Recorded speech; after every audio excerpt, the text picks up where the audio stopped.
There was once an impoverished seal catcher who lived near the crags of an unforgiving sea with his family. One day, on the waves, he lost his hunting knife in the attempt to kill a large dog seal, who fled from the fisherman, trailing scarlet. Swearing and dejected, the man returned home with no profit from his labors. That night, there came a knock at his door, and a stranger leading a fine steed inquired his name and told him that he had been sent by his master to order a large number of sealskins. The customer awaited the seal catcher's presence and would make the bargain with him himself. And so, the two mounted and set off, the horse plunging away at such a pace that the following wind seemed to blow in their faces. They rode along the wild coast until they reached a giant crag above the sea. The clouds roiled above them, and the sea foam broke against the ebony rocks below. But the man remained stoic, peering out over the ledge. "Where are you taking me?" asked the fisherman. "Get down, and you'll soon see," said the stranger. And as they dismounted and their feet touched the land, he seized the fisherman's salt-worn coat and leapt with him right over the crag. Down and down they went into the depths of the dark sea until they came to a cave in the cliff's side, which was full of seal people. To his great astonishment, the fisherman then perceived that he himself had become a seal, gray and speckled. His companion had morphed into a seal as well, but he and all the rest still spoke and behaved like human mortals. The fisherman was in great terror, for he knew he must have killed many of their kind in his days at sea. But none of the creatures made a move to bring him harm. His guide vanished among the crowd and returned with a knife clenched carefully in his whiskery mouth. "Do you know this knife?" he asked. And the fisherman had no choice but to confess that it was his, though he feared that in a moment it would be plunged into him. "It was with this knife that you wounded my father," said the stranger, "and only you can heal what you have inflicted upon him." He led the fisherman into an inner cave, where the great dog seal that had escaped him that same day lay in great pain, a damaged mess of torn tissue and blood visible in his side. The surrounding seal people told him what to do, and with the knife he made a circle round the wound and smoothed it with his hand, wishing with all his heart that it might be healed. And so it was, and the old seal got up from the ledge as well as he had ever been, the injury completely mended without the remnant of a scar. The fisherman still feared that he would be punished, now that his purpose had been fulfilled, but they assured him not to be afraid. If he would swear a solemn oath never to kill a seal again, he would presently be taken back to his wife and children. He took the oath earnestly, and he and the stranger spiraled back through the sea, to the cliff where the horse was waiting. Once again human, the companions traveled home, and the sealman left him at the ramshackle door, dropping silver and gold into the former seal catcher's hands, a gift of money that was equivalent to the price of many sealskins.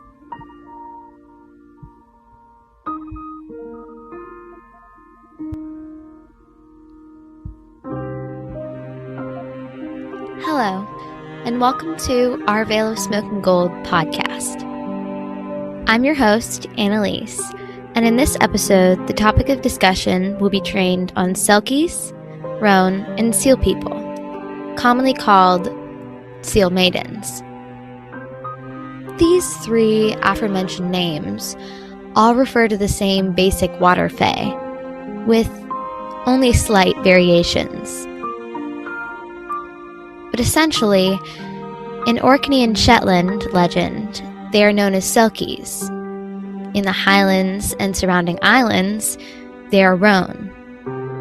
And as an umbrella term, the creatures are classified as seal people. However, feel free to use whatever identification you want. I personally prefer Selkie because it is very distinct compared to other fairy names, but again, this is just my opinion. The overall idea of Selkies comes from Celtic mythology, and they are defined as shape-shifting fairies, both male and female, that can dually take on the form of either a seal or a human, so they can inhabit both the land and the sea.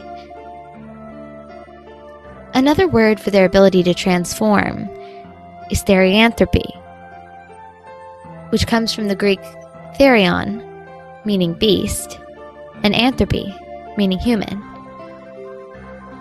And there are a myriad of ways they can accomplish this change from beast to human and back again, though it is typically seen as putting on and taking off a sealskin coat. Now that we've introduced this unique being, let's delve deeper into Selkie legend, characteristics, history, and what it means to us in modern-day life, which is seemingly devoid of magic.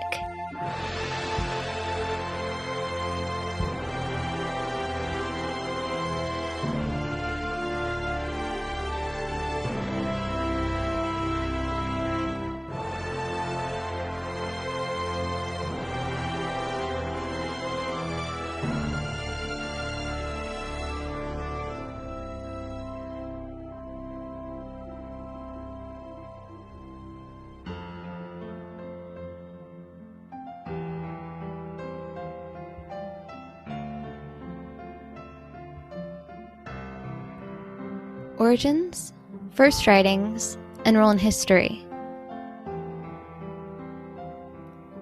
Selkies are predominantly from Scandinavian, Scottish, Irish, and Faroese folklore, in which cultures seals are prized and regarded with the utmost respect. Only in the most desperate and barren of circumstances would someone ever dare hunt them. These fae somewhat mirror the swan maidens of Japanese folklore, enchanted women who utilize feathered coats to transform into bird forms, most often swans. The Science of Fairy Tales by Edwin Sidney Hartland analyzes Selkie myth and portrays it as a variant of the Swan Maiden tale, which is certainly a possibility, as Swan Maidens predated the Western Selkie. However, a seal person's coat is a far more essential aspect of their being than a Swan Maiden's, which appears only to allow them the ability to shapeshift, rather than representing a portion of their actual soul. And the finding of the sealskin and escape is intrinsic to any Selkie story.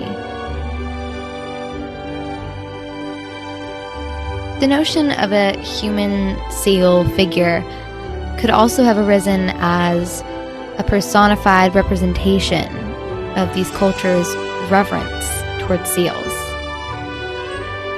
Imagining the seal as our equal, or as a sentient being, when braving the wilderness and hunting, allows us to connect more to our surroundings and inspires a greater sense of deference for these incredible creatures.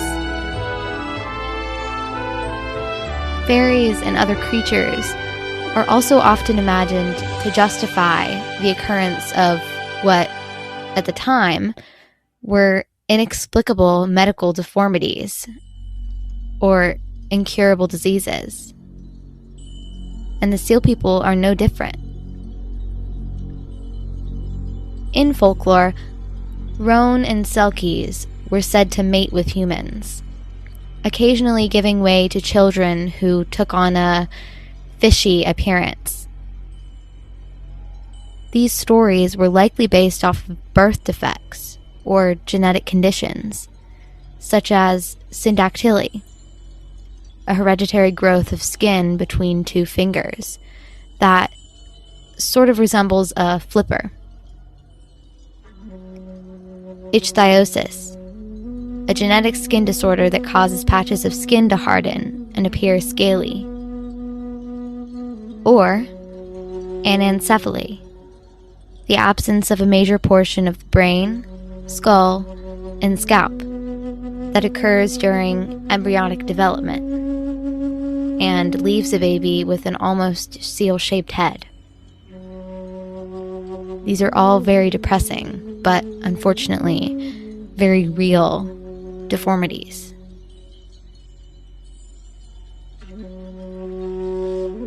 Or, historically, shipwrecked Spaniards and early Scottish settlers who took the resident dark-haired, sealskin fur-adorned Finnish women for brides could have been inspired by their aura of mystery and chalked it up to a fairy tale. Let's face it, women are pretty magical. But despite all these theories and documented history, magic is not set in stone, and it is unlikely anyone will ever uncover the true origins of the Selkie. So, the story is left up to our interpretation. What do you think sparked the tale of the Selkie? Or do you believe someone witnessed a seal person before their very eyes? And if so, could it have just been mistaken for a seal? Or was it another fae entirely?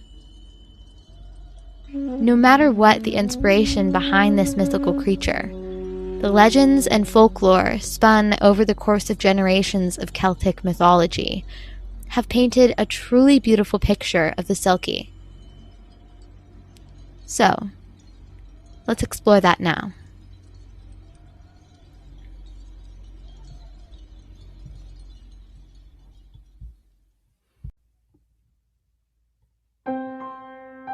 Nature, or personality, physical characteristics, and abilities. In Orkney and Shetland, it was believed that the small, common species of harbor seal, otherwise nicknamed the tangfish, belonged entirely to the animal world, and none of their kind would ever be classified as a Selkie.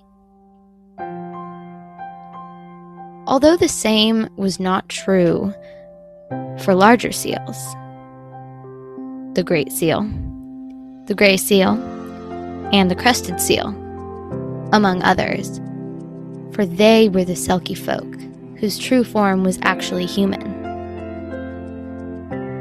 The gray seal has a straight head, nostrils set far apart, and fewer spots than the common seal. Its coloring ranges from silver gray to brown, with dark spots. The crested seal is silvery, with scattered dark, irregular splotches. Its head is a darker shade than its body, and has no visible markings. However, Selkies and roan were indistinct and shapeless when compared to other seals. Their only human identification being their large, liquid eyes that were, at the depths, soulful and intelligent. And while some of the first discovered writings depicted Selkies, both men and women alike, as dark-haired, fair, and having wide, pooling eyes, that were almost as black as onyx. This physical description has expanded over the course of history to encompass any person of exceeding melancholy beauty. In nature, Roan appeared as the gentlest and most forgiving of all the fairy races, and bore little to no resentment against mankind, namely seal catchers, or those who stole their skin, such as was seen in the first story of the fisherman and his knife. This conclusion is virtually never contradicted in any tale of the Roan specifically, so we know for certain they are a kind fae.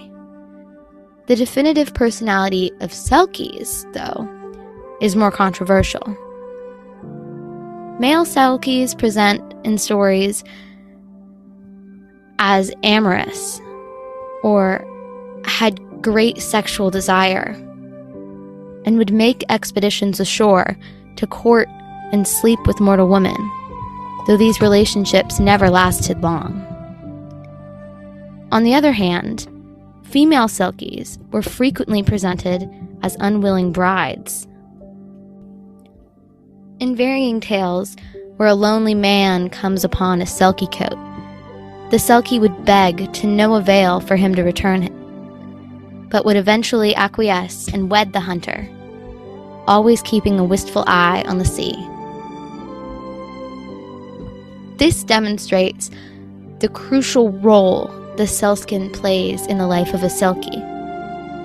While in this captivity, however, the seal maiden would remain a good, domesticated spouse, and once liberated from her service, she truly wished no harm on the man who trapped her, further supporting the theory that these fairies are tolerant and complacent. Yet, even so, there are sources indicating that the Selkies avenged the death of their kin by raising storms and sinking the boats of seal catchers.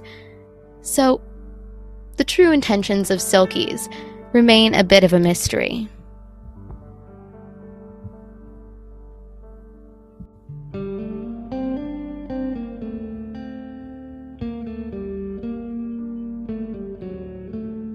Magical characteristics and abilities.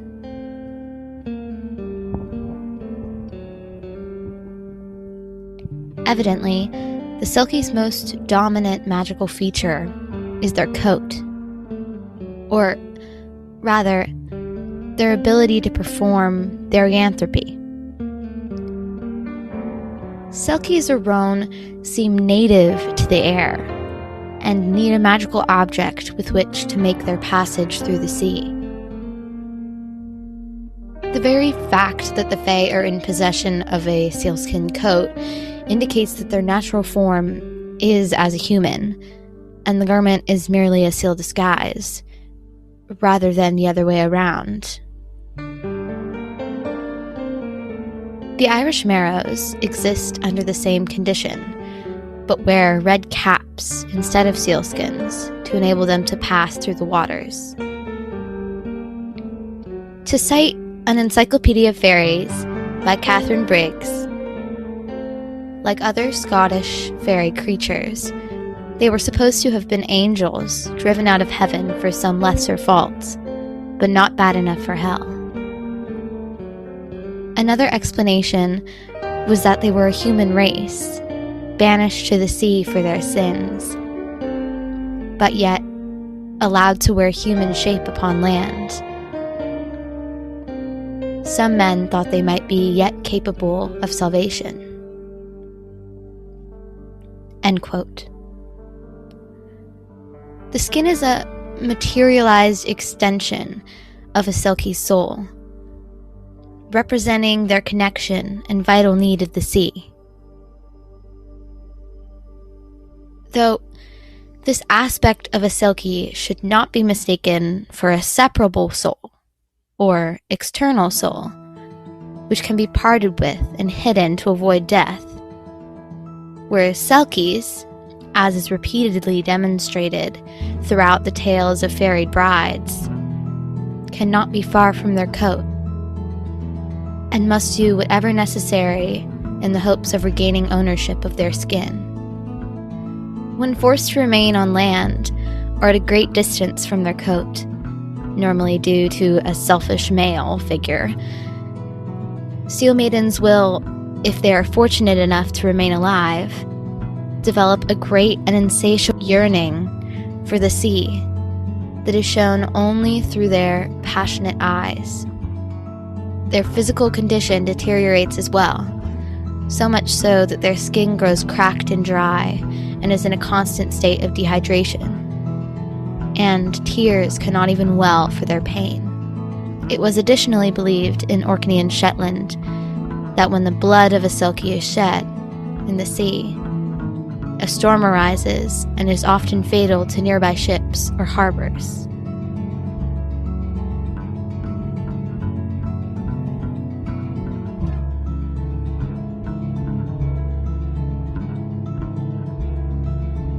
Habitat, homes, and relationship with other fairy folk.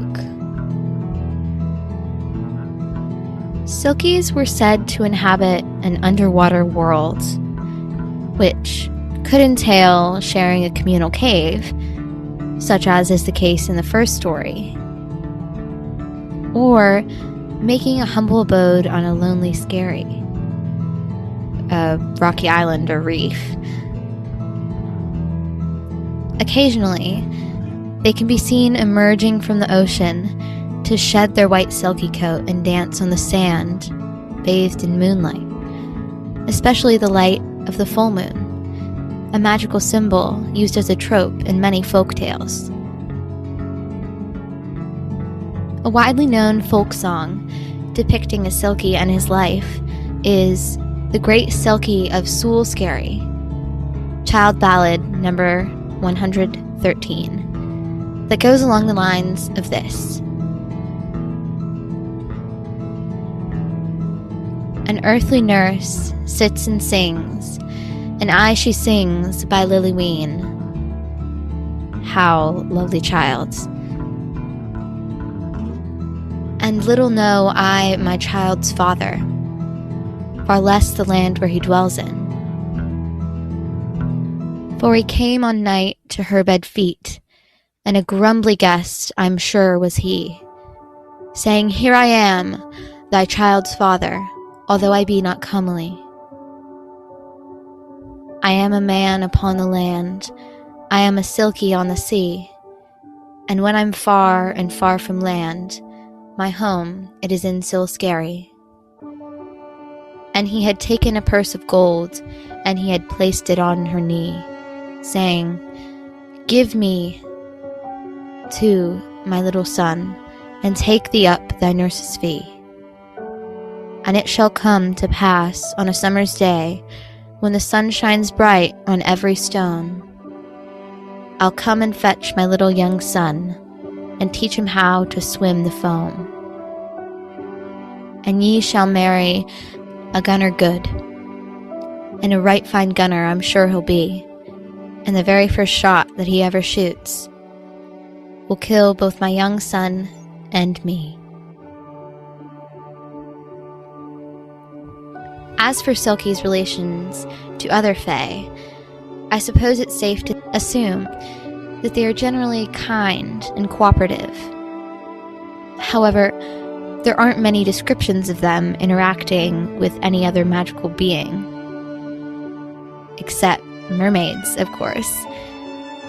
An Encyclopedia of Fairies states that there was a great kindness between Selkies and mermaids, as a story quoted by J.F. Black from Edmundston shows, and the Selkie people do all that they can to warn and help the mermaids, and often risk themselves to save them.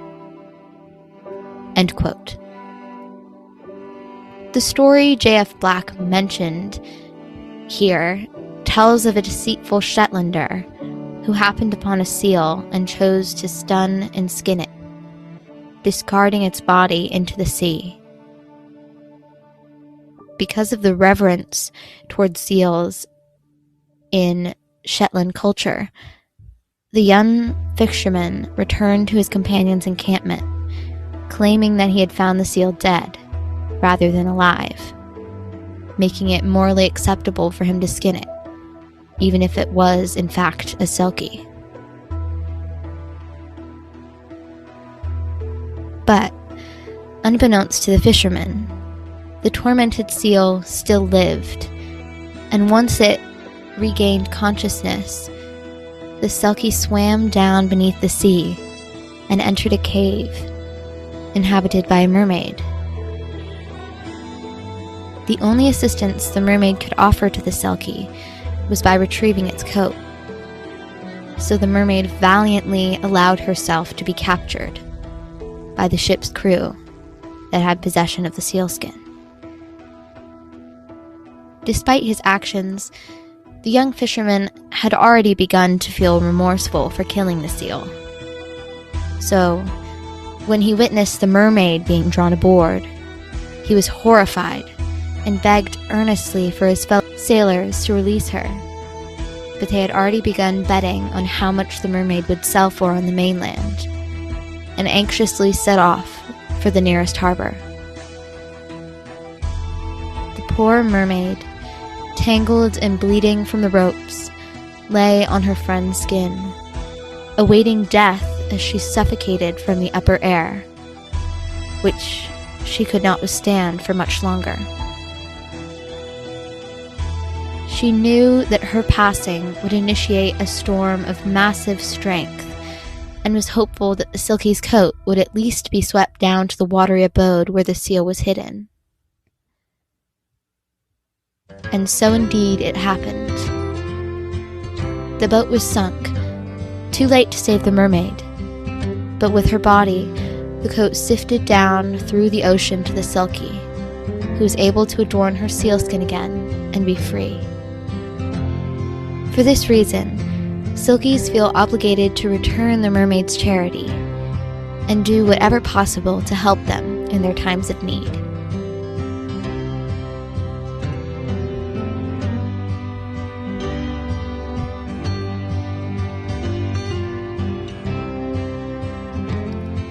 Relationship with humans and how to find, interact with, lure, trap, or repel them. Selkies can take on both the figure of predator and prey in regards to human relationships. Particularly male Selkies are cast in the role of predator and are willing to come ashore to seek out those who are previously dissatisfied with their lives, such as the nurse in The Great Selkie of Sewell-Skerry,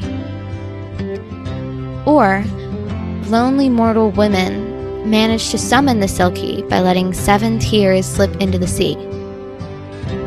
This method is the sole way of directly calling a Selkie and can only be performed by women, in case you wanted to know.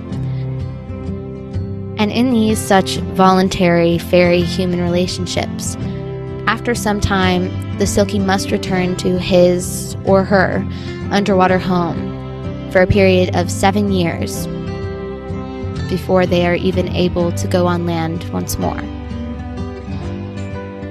But, as I mentioned before, Selkies are most often portrayed as unwilling fairy brides to desperate men.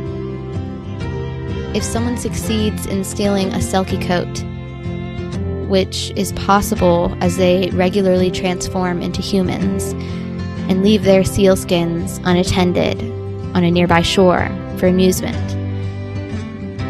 the person in possession of the garment can force the seal maiden to do anything, and she must obey. Clearly, the most common command is a forced marriage, at least in the majority of stories. But eventually, in the said involuntary marriages, no matter the kindness shown by the husband or number of children the Selkie bore, the seal maiden always regains her skin and flees back to the ocean, just as similar fairies always leave their mortal husbands in the end, like water slipping through the fingers of a cupped hand. Catherine Briggs writes, "There is no lasting union between fairies and mortals." A statement I can't agree with more. At the closing of any Selkie human marriage stories, someone's heart is always broken, because it's inevitable that the Selkie will go back to his or her true home. There is no happily ever after, even if the tale is a true romance. Now, to talk about the children, whether or not the parents were in love and willingly together, Selkie love stories nearly always bore offspring, with either the female bearing a human man's child or a male Selkie contributing to the birth of a common maid's kin. Since every child created as a result of these unions was a half-blood, it was unlikely for the baby to be a Selkie, or a full Selkie, and instead they were possessed of webbed hands and feet that, when the skin stretched between the digits is severed, develops a horny growth in its place, making it nearly impossible for the offspring to do many kinds of manual labor. One of the most well-known examples of these fish-like children are the descendants of Ursula in a story by Trail Dennison. Ursula, bored with the life and husband she had selected, summoned a Selkie to be her suitor through the process of sitting on a rock at high tide and dropping 7 tears into the waves. The Selkie came to her bed time and time again, and she had many children by him, but each one had webbed hands and feet, and this trait continued throughout Ursula's family line. Trail Dennison himself told of hiring a man to work during the harvest season who was unable to even gather and bind wheat due to a horny structure on his hands. He was one of Ursula's brethren.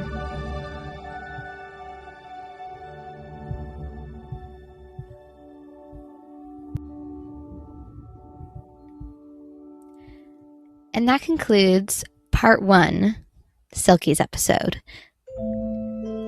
Next episode, part 2, we will be discussing a second story, analyzing that story, as well as Selkies in general and what their messages mean in general human life and then personally in my life. Please leave a rating and review on whatever podcasting source you're listening to this from. And feel free to email me at ourveilofsmokeandgold@gmail.com about any concerns, feedback, suggestions on fairies, or anything else you want me to know. Doing this really encourages me to continue recording this podcast, and I do welcome any constructive criticism. Thank you so much, listeners, for listening to this episode, and feel free to tune in for part 2 to conclude our informational episodes about Selkies.